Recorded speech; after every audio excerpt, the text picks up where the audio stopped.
Latter-day Contemplation is a podcast hosted by two Latter-day Saints who have found great value in experiencing God through walking a path of contemplation. The views expressed herein are our own. Hello and welcome to Latter-day Contemplation. We're your hosts, Christopher Hurtado And Riley Risto. Latter-day Contemplation started as an exploration of contemplative practices from many traditions to enhance our discipleship of Jesus Christ. We're by no means experts in the topics we discuss, but what we have is an openness to questions, a hunger to discover truth wherever we can find it, and a desire to share in the transformative life of inner peace.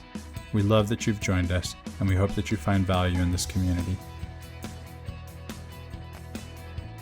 And we're back. This is Latter-day Contemplation. I'm Riley Risto.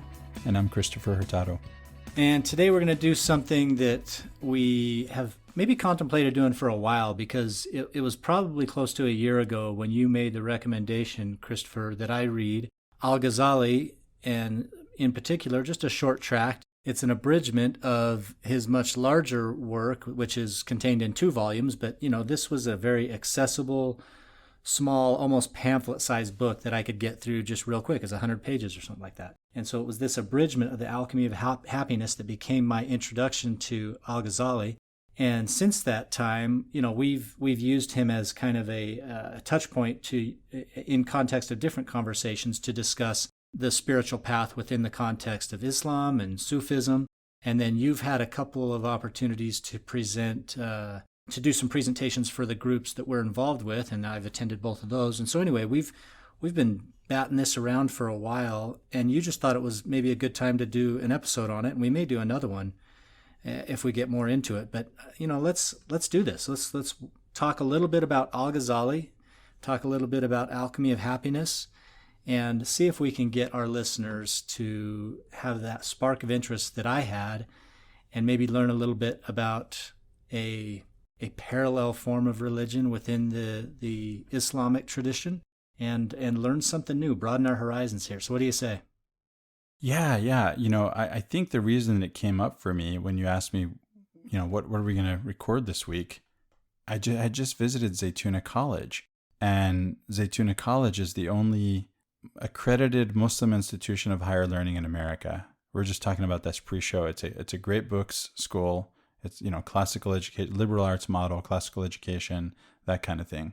And I think because I had just gone to visit there over Thanksgiving break, Al-Ghazali just came to my mind again. This is a text that I return to from time to time. I've taught it for a number of years using this abridgment that you're talking about. Over the summer, I translated a text by a similar title, and maybe we need to disambiguate a little bit. I can talk about who Al-Ghazali is and his works. But first, who is Al-Ghazali?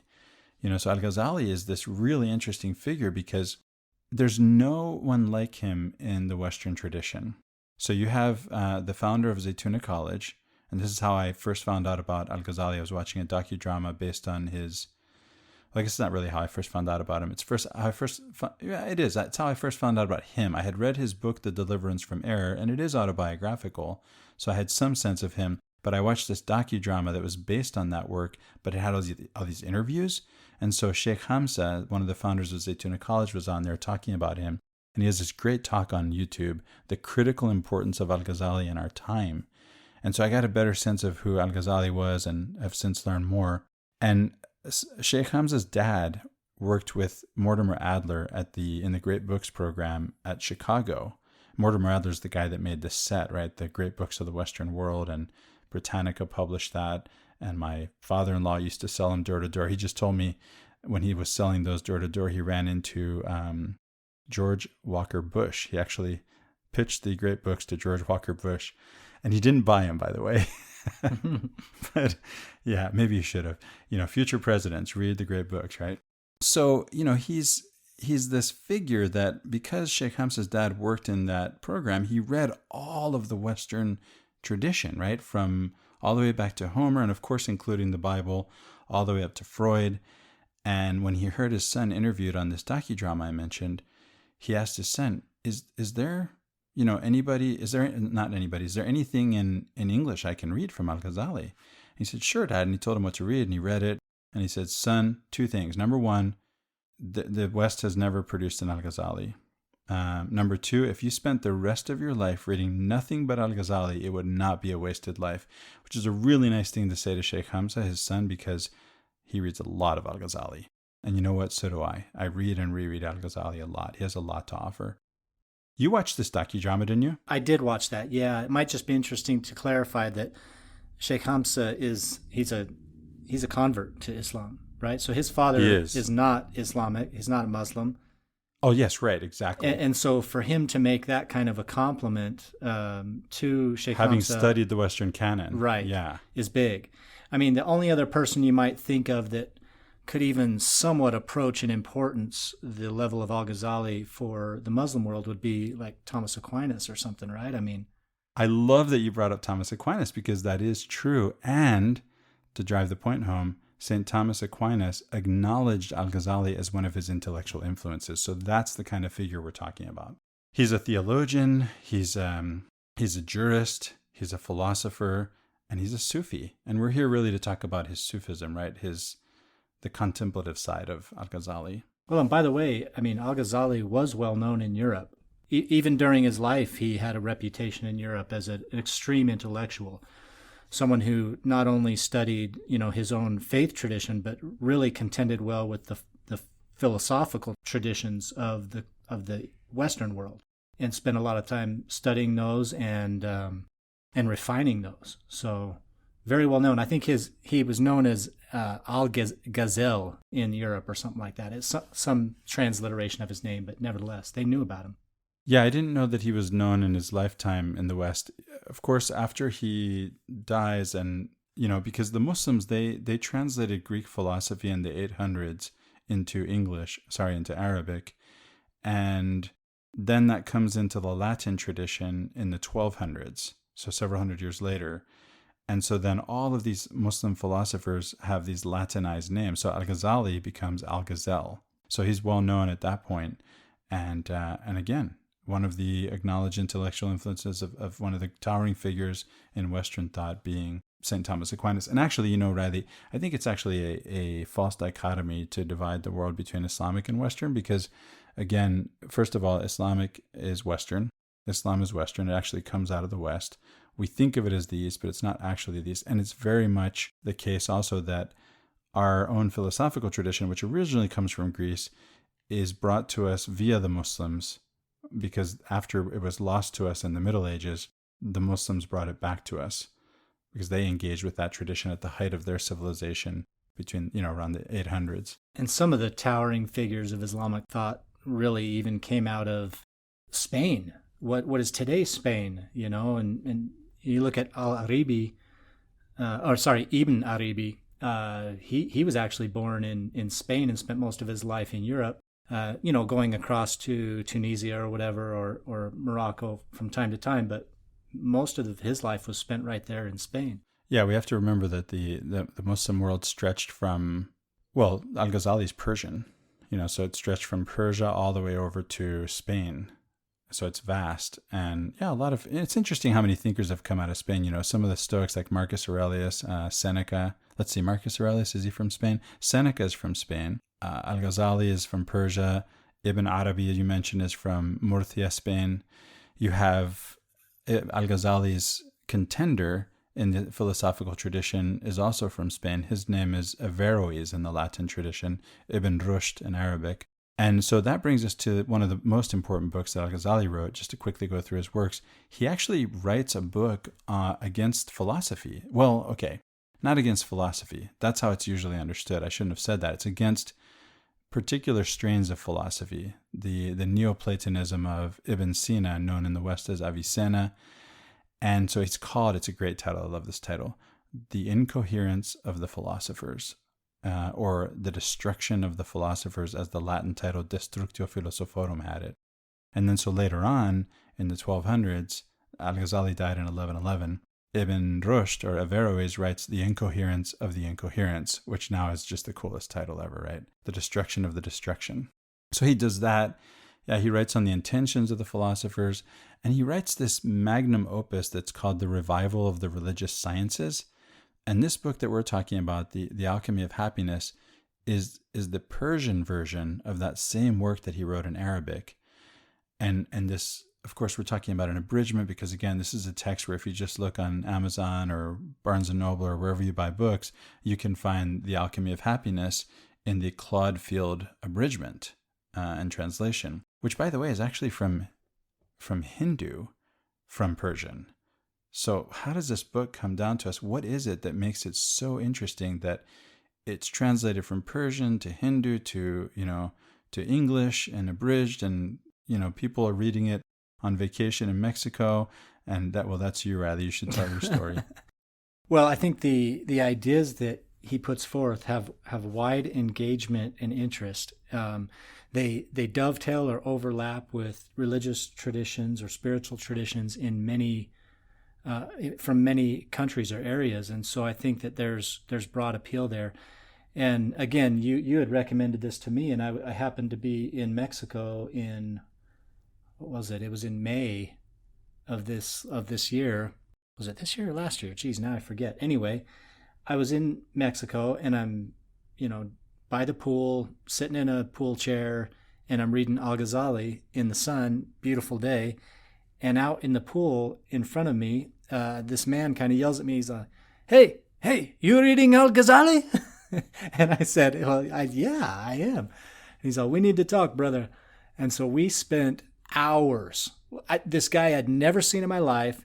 We get into the shallow end of the pool, and we're just laying down in the kiddie pool area and just talking Al-Ghazali and Islam and my own, faith background. And he introduced me to his family and his wife from Canada and his mother-in-law and all the people that were with him on vacation. I introduced him to my whole family and my parents who were with me, and it was a great experience. And I've kept in touch with him. In fact, I spoke with him for about a half an hour yesterday about Sufism. Good guy, fun, engaging conversation. Riley, this reminds me, there was a recent conference on Islam at BYU, and elders Bednar and Gong came out in that conference. They spoke saying that the church is going to produce a pamphlet. It's coming out with a pamphlet on Islam, and that the members of the church should get to know Islam better. That's right. And so you're a great example of how you do that, right? Just read some Al-Ghazali by the pool and strike up a conversation with Muslims and become friends, right? Yeah, it's really no different than the old adage that, you got to pull out your Book of Mormon on a plane and someone will strike up a conversation with you. It's the same thing. That's right. People are drawn to ideas and to good conversations. I am. And so I think that just happens organically if you just engage in that process. So, Christopher, we've done a little bit of introduction about Al-Ghazali as a person, but maybe not a whole lot about his history, where he comes from in terms of his upbringing, and then what led to his great, you could call it his ecstatic revelation. Yeah, I was hoping we could go into that a little bit before we go into the book, because to understand where Al-Ghazali is coming from, I think it's important that we know that this is a guy who not only after, he dies and he's known in the West and helps us to, get back our own tradition in some sense. In his own time, he became you could think of him as the dean of Harvard, right? He's at the Nizamiya in Baghdad. And this is the most prestigious institution of higher learning in the Islamic world at the time. And he's the teacher, and he's the teacher who's students can't even go to his lectures because they're full of other teachers that want to hear him teach. And so he's mastered his own tradition, again, as a jurist, as a theologian. And so he's just at the top of the world in that sense. And he knows his tradition in and out, and he can argue with the best of them. He couldn't lose an argument. They say he just could not lose an argument. He won all the arguments. And then something happens to him. He actually can't talk. He actually loses the ability to speak. He comes to this personal crisis, a crisis of faith, you could say, maybe. I don't know how comfortable he'd be with that. He writes something that later on Descartes does a similar thing, where he goes through this, what we could call methodological doubt, and he goes through all of the ways that you can know things to find out how you can have sure knowledge. And he actually ends up with the Sufis. He looks at the Kalamists, that are the theologians. He looks at the Gnostics, who claim that they have, special esoteric knowledge. He looks at the philosophers who have apodeictic proofs of things.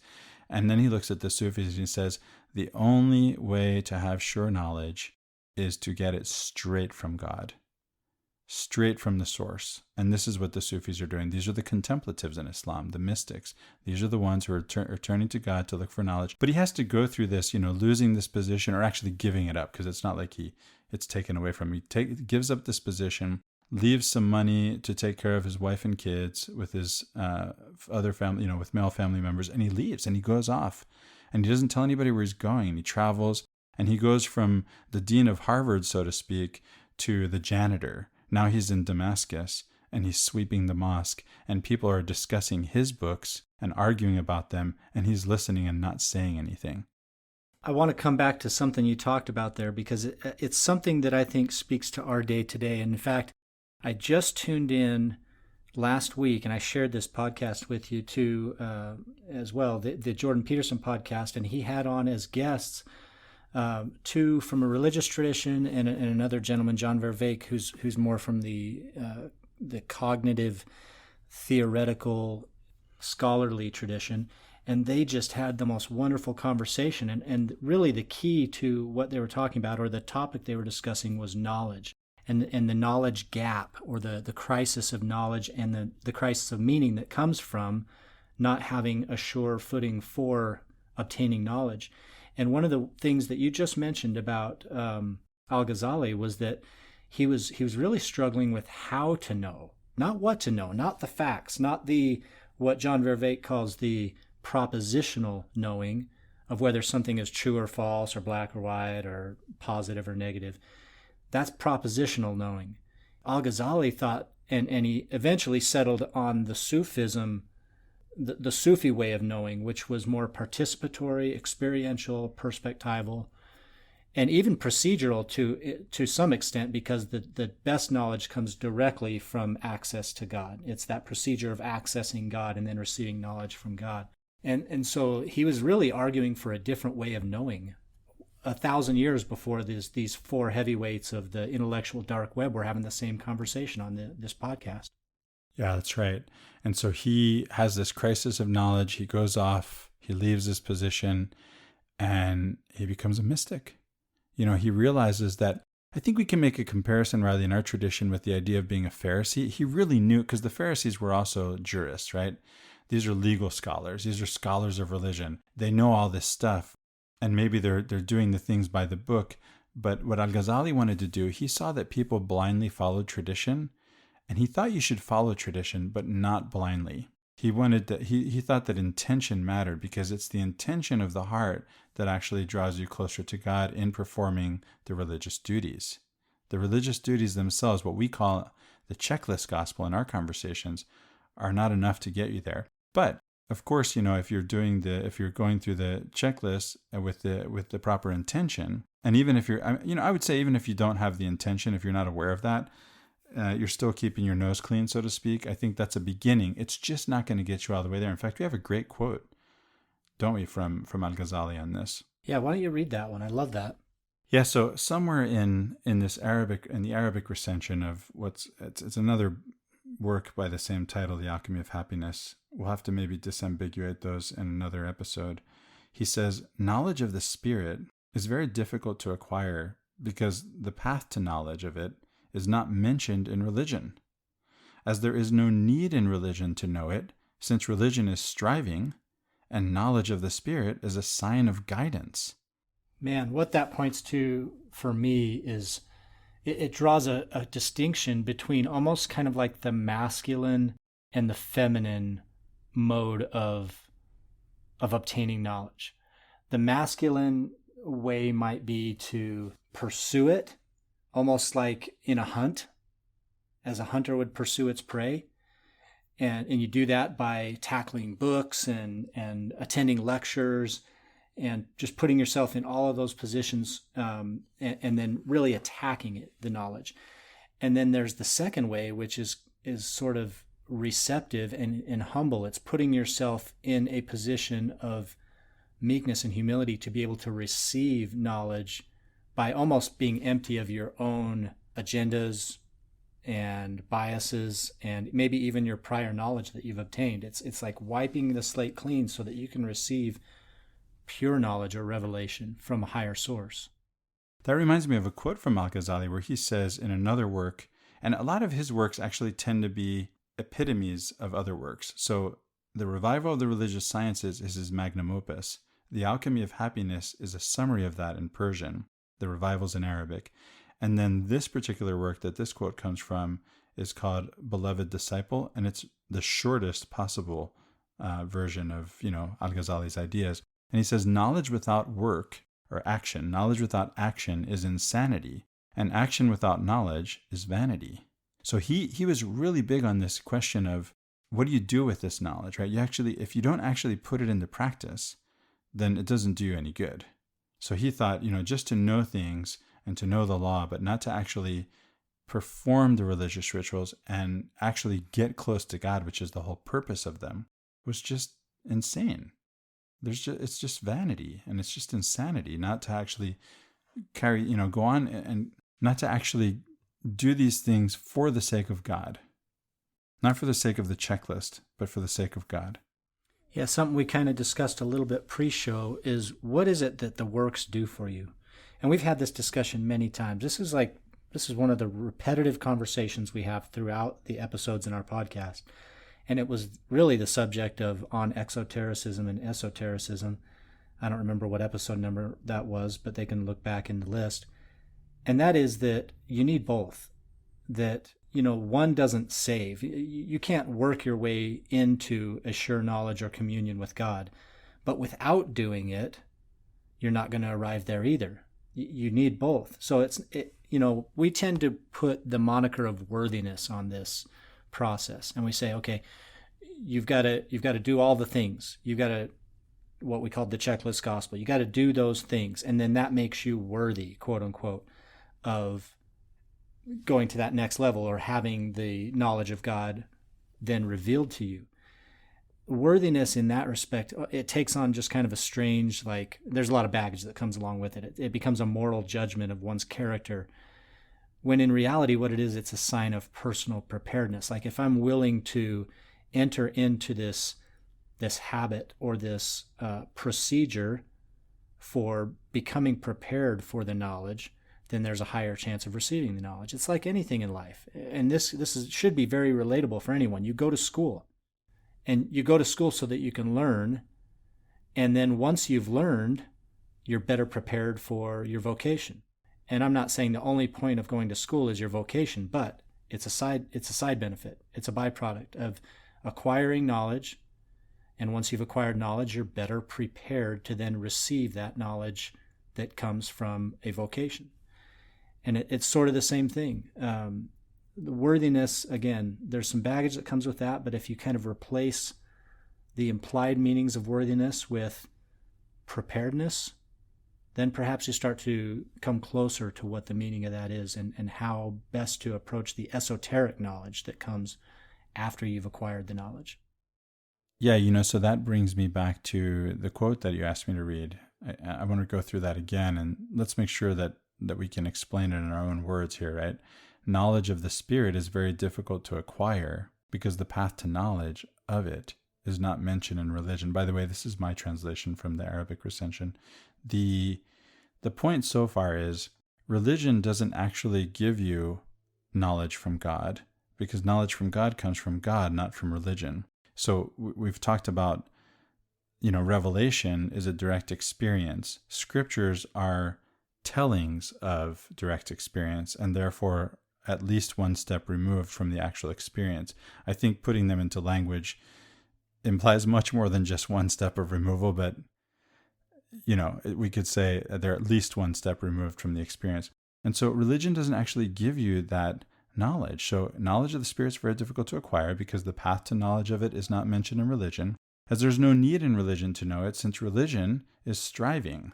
And knowledge, or I could say whereas knowledge of the Spirit, is a sign of guidance. So if I have knowledge of the Spirit, that's because I've received it directly from the divine presence. I've received it directly from God. If I'm in religion, that means I'm in going through these practices that are meant to purify my heart, that are going to make it open to then receiving that divine guidance. So one thing is religion that prepares me for the revelatory experience of the divine presence, and another thing is the actual experience of divine presence and of revelation from God. Yeah, and the two words that stuck out to me there were striving, meaning that's what religion is. It's the striving. And then knowledge of the Spirit is guidance. Notice the difference between striving and guidance? Yeah, one is, again, as you said, archetypally speaking, masculine, and it's in one's pursuit of it. And by the way, Al-Ghazali has an image. I just remembered that you said something about hunting it. Al-Ghazali actually has an image in the Arabic recension of the Alchemy of Happiness of actually taking the faculties that you have that aren't the faculties that have direct access to God, and to use them as tools to hunt that actual experience. So you need both, right? You have to actually actively hunt the knowledge, and then at the same time, that really is just to prepare you to then actually passively receive it in the archetypally feminine, receptive way. And so you really need both. And so this is very much like Al-Ghazali, the idea that you need both and, the esoteric and the exoteric, that one without the other is not enough, and the idea that you need knowledge and action, contemplation and action, right? You need both. So let's jump into some more of, the distinctively Al-Ghazali ideas and the ways or the model for approaching kind of the human soul. Like what is it composed of? What does it move you to do? Let's go into some of those aspects. Yeah, having in mind all the while, I think the idea that this is alchemy, right? That we're actually talking about alchemy. So we're talking about purification, and what's being purified here is not base metals into gold, but our own souls. The image that Al-Ghazali uses in the abridgment that we discussed is this idea of the soul being a mirror that has to be polished so that it can correctly reflect the divine essence that is in our own souls, so it can reflect God. Al-Ghazali starts off by telling us that the only way that we can get to know God is to know our own souls, because our souls are the part of us that is divine.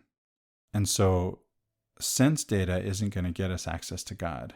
The only way to get access to God is directly by the soul, which actually has contact with the unseen world, as he calls it. And there are actually Quranic terms that he uses that are interesting, because the Quran actually divides up the universe, let's say the cosmos, all that exists, right, into different realms or dominions. And you'd have the seen world and the unseen world and the world of command. And so he's working within that framework and within that cosmological framework. And he points out that when you're asleep, you actually have this direct act. The soul, in the Muslim tradition, the soul goes back to God when you sleep. We don't have any idea what happens while we sleep, really. That's something as human beings we're still trying to figure out. So that's as good an answer as any. They say that the soul becomes tired of the world and has to go back to God where it comes from. But the important point here, and what Al-Ghazali is saying, is that the soul comes from God. And so the soul has access to this world that the senses don't have access to. And what is this conception of the soul in his tradition? I mean, we know what it is in the Latter-day Saint theology. The soul is the spirit and body. But the soul kind of means something else, doesn't it, in his tradition? Right, as in most other Christian traditions, right? The soul is probably equivalent to our spirit in our tradition. That's a really good point to bring that up, considering that we think about it differently. But even for him, the spirit or the soul goes beyond just the spirit. It doesn't it connect somewhat to the intellect, like the thing that makes us distinctively human versus animal is that cognition, that awareness, right? Yeah, in Al-Ghazali, it's not always 100% clear that there's a distinction between the heart. And I'm not talking about, he does make it clear when he talks about the heart that he's not talking about the pound of flesh on the left-hand side of the body, right? That's a vehicle for the actual heart that he's talking about. So it's more like the intellect, the mind. We can say the heart or the mind and kind of mean the same thing. And yet, so he sometimes talks about the soul and the heart as separate and distinct, and sometimes they seem to blend together. But yeah, there's some psychology to this, meaning an understanding of the soul. So there's Sufi psychology is what we're talking about here. And I think it can be helpful because no matter whether your heart and your soul are separate, or your mind and your heart are separate and distinct or not, and that's something that we can't really see, hear, smell, taste, or touch.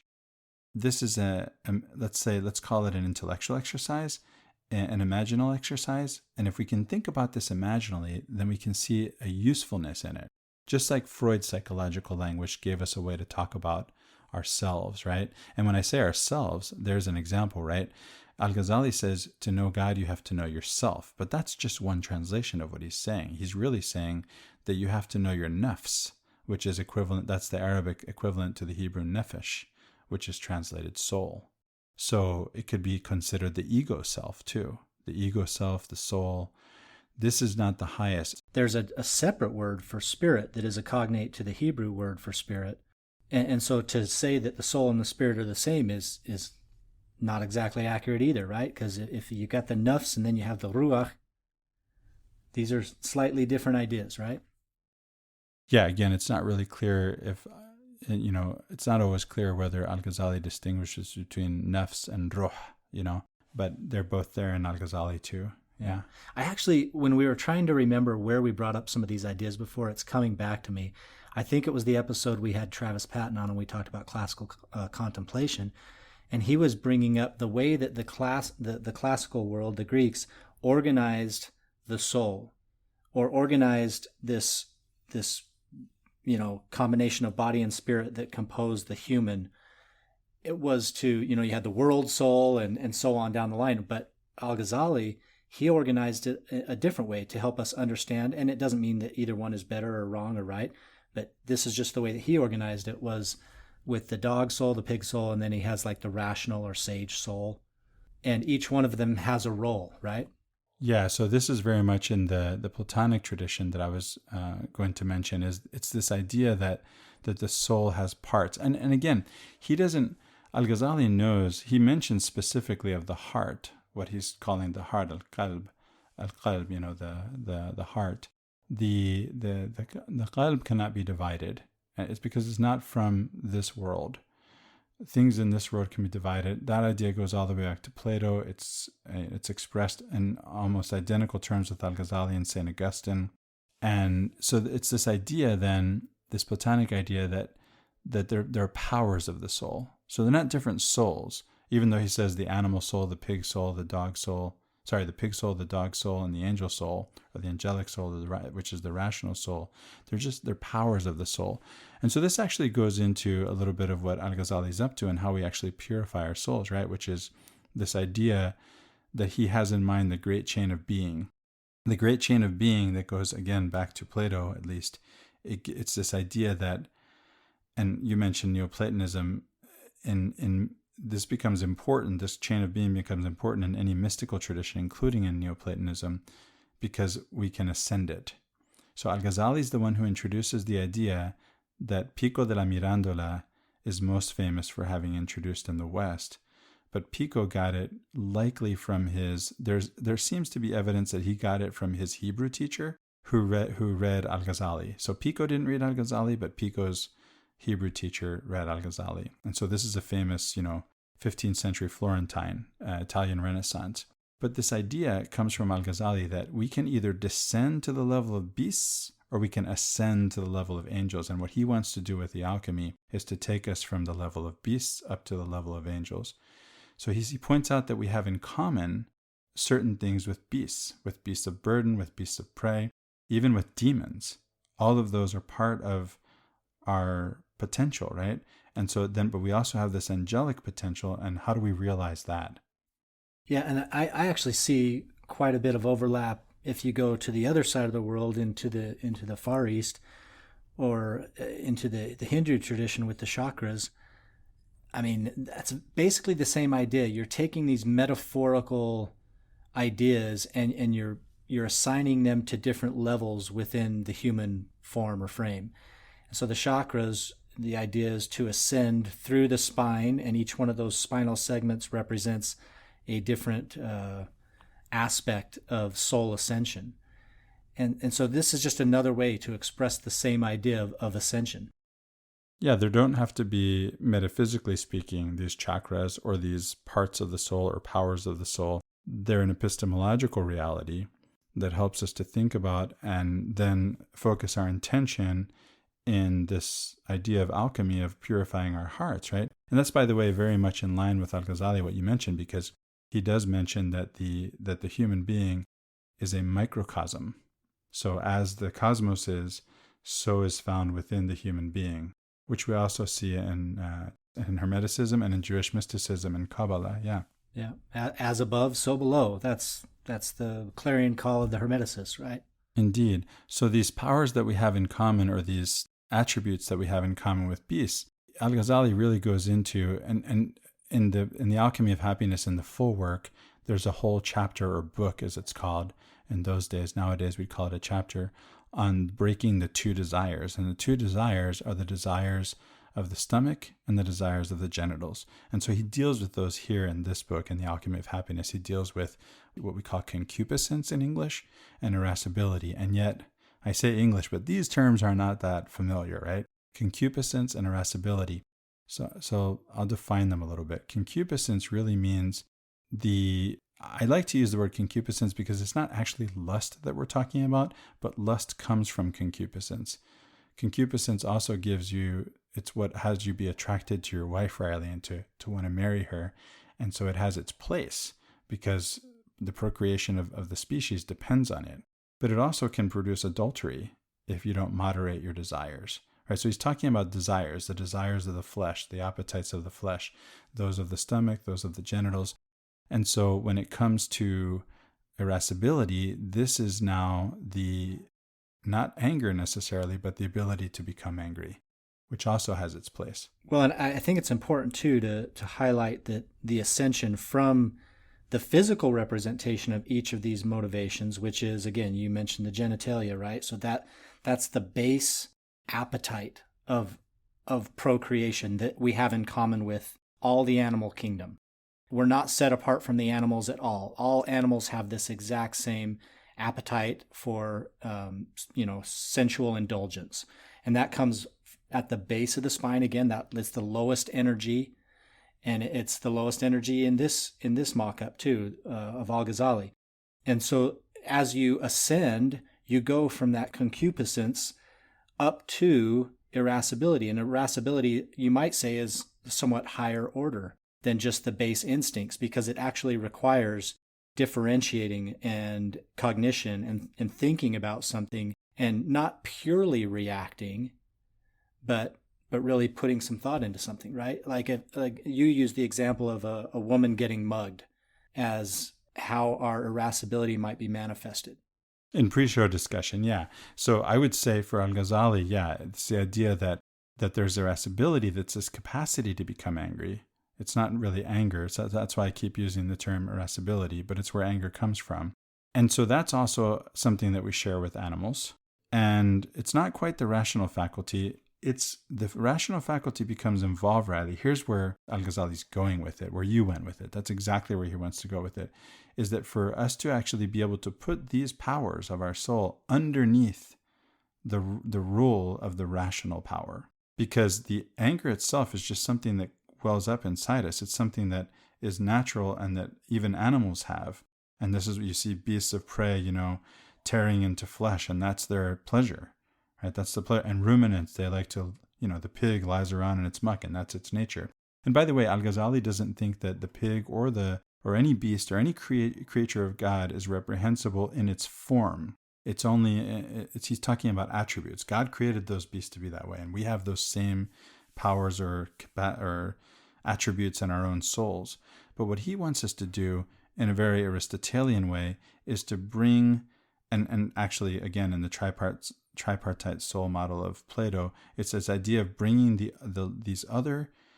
concupiscence and the irascibility under the dominion of the rational soul, what he calls the angel soul. So you get the pig and the dog, the pig being the concupiscent, the dog being the irascible, and put them under the power of the angel soul, such that you're checking these things, you're moderating yourself. And again, we talk about, well, if you don't do, if you succumb to the desires of the flesh, then you're not worthy to get close to God. Well, I'm not sure that that's exactly the right way to think about it, Riley. As you said earlier, what's going on here is you just actually can't. You can't actually get access to God. He's always there. All you have to do is knock, but the knocking includes moderating those desires. The religion as it was distinguished by Al-Ghazali between religion and guidance. Religion is you moderating your desires so that you can then receive guidance, which comes from God when you're open to receiving it. So you can say, I'm open to receive it in your mind, but if you're not actually in this place of you're really seeking and you're doing the work, you're hunting this knowledge, and you're doing your part, then you're not really going to be able to receive it. And so that's where this alchemy comes in. Right, because at that point it seems that your spirit and your body are acting in a discordant manner, right? Because the body's doing its thing and just responding to stimuli as any animal would, and it's not brought under any sort of control by the higher power. And so there's a discordance. You can't be acting one way and yet receive knowledge about a different way at the same time. They have to be aligned. Yeah, and going back to your example that you mentioned that I was talking about pre-show of seeing an old lady having her purse stolen by a young man, let's say, there's a place for anger. So Al-Ghazali's not saying you should get rid of your sexual appetite. You need that to procreate. He's not saying you should get rid of your ability to become angry or indignant, because there's a place for that too. When you see a young man take an old lady's purse, there's something that wells up inside you, and that's normal. And it's maybe something that it's okay to act on, right? I'm not saying that you should act violently, but you can do something to step in to restore justice, right? That's the idea.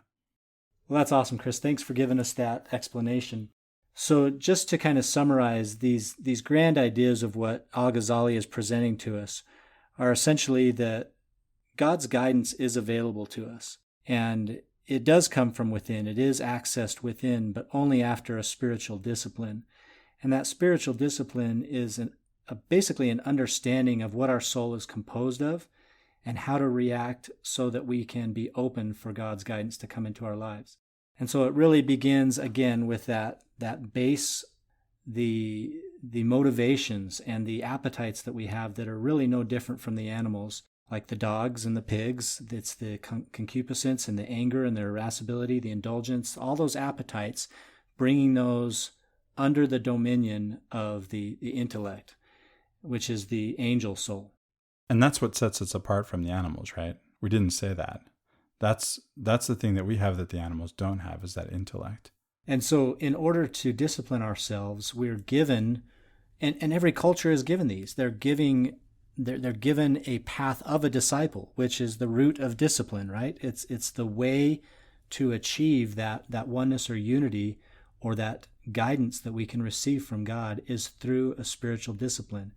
And that discipline involves taking the physical appetites and subjecting them to the higher order soul, that angel soul, the best of us, that all of us possess.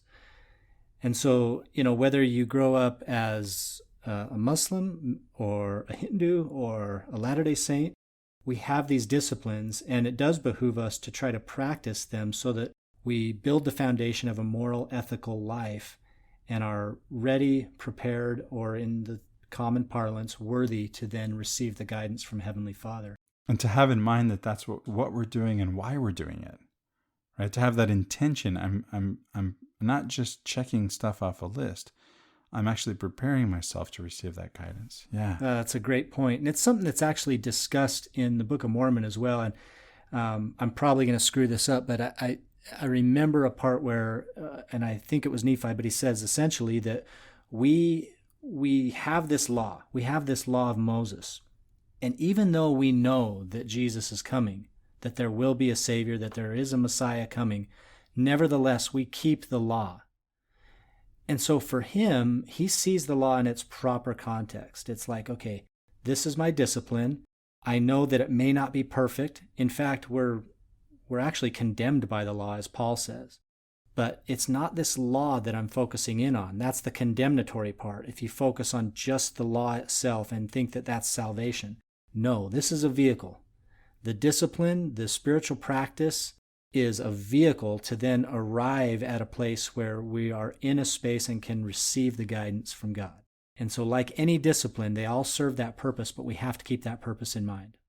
Well, that's a great summary, Riley. And that tells us really how to do this. Again, this is about, we wouldn't be doing Al-Ghazali justice if we didn't encourage you to actually do this, right? It's knowledge without action is vanity, and action without knowledge is insanity. Or is it the other way around? I think, either way you take that quote, it's meaningful. That's why I have such a hard time with it. I've got to memorize the Arabic so I can then produce a translation myself. But, we've got to be able to put our intention into actually being close to God and include that in with our religious practice. I recently was talking with Phil McLemore, who we've had on the show, about meditation, and I learned meditation from somebody else, and I was just going through, what could I learn from Phil in a conversation with him? And there's a really important part that my teacher left out, and that's probably because my teacher is doing this, and I'm not saying anything about the morality of her life, but she's just using meditation. I don't know whether she has the moral aspect that Phil himself pointed out on the show we did with him, that you have to have that, just like Al-Ghazali's saying, and then the spiritual practice comes on top of that, and they don't work, they only work together in conjunction. But she wasn't talking about God at all in her conversation. Neither the monotheist God nor the God of the gods, or the God of the gods of the Hindus, which ultimately the gods of the Hindus really do seem to reduce to one God. And so the thing that Phil added to my meditation practice is that when I go to do it, my intention is to get close to God. We have to remember that part. Yeah, super important. In fact, I was just listening to a seminar that Sheikh Hamza put on, and this was from 2014, and he was lecturing a group in Indonesia, and he said really the crisis of knowledge stems from the fact that there is no objective value or objective reality to God in the mind of academia and really culturally all of our society. And if you don't have that end in sight, the end and the beginning in sight, the Alpha and the Omega, which is God, that motivating first active force and the culmination of all creation, if you don't have that end and beginning in sight, then you're stroking your own ego. That's essentially what the practice will give you, is to say, I'm better than someone else. It just becomes a competitive race of who can look best. But if you pair the practice, the spiritual practice, with the motivating force of creation, the beginning and the end, God, then all of the practice has purpose. Well, hopefully that's been a lucid enough explanation of Al-Ghazali, who he is, and his ideas as expressed in the Alchemy of Happiness, whether it's the abridgment or the Persian work that, again, has been translated by Claude Field and abridged by Claude Field, that you can easily get online, even without paying for it. You can download it. And hopefully, and let us know if you're interested in learning more about Al-Ghazali. And there's more to Al-Ghazali. There's much more to Al-Ghazali. And there are other Sufi mystics. You mentioned Ibn Arabi. Ibn Arabi has a work called The Alchemy of Happiness too. And it's not the same work. So let us know if you're interested in learning more about Al-Ghazali or other Sufi mystics, or mystics in other traditions. We'll be bringing those to you one way or the other, but let us know your interest, and if you have any questions, if you have any comments. What are some ways that listeners can reach out to us, Riley? Well, certainly they can comment on Apple Podcasts. That's probably the most effective. It has the biggest audience, and that helps to give us a feel for what you want to hear. And it also lets people who might be interested in looking into our podcast know what your thoughts are about it. We highly encourage you, the whole like, comment, share thing. It's super important for us to get these messages out. We're doing this not only to document our own journey through contemplation, but also to hopefully build a grassroots movement towards a more contemplative faith amongst all of our peers. So we recruit you and hope that you'll help us in this work. And so certainly like, comment, share, help us to get the word out, and we welcome all of your comments. So thanks for listening. For Latter-day Contemplation, I'm Riley Risto. And I'm Christopher Hurtado. Have a great week, everyone.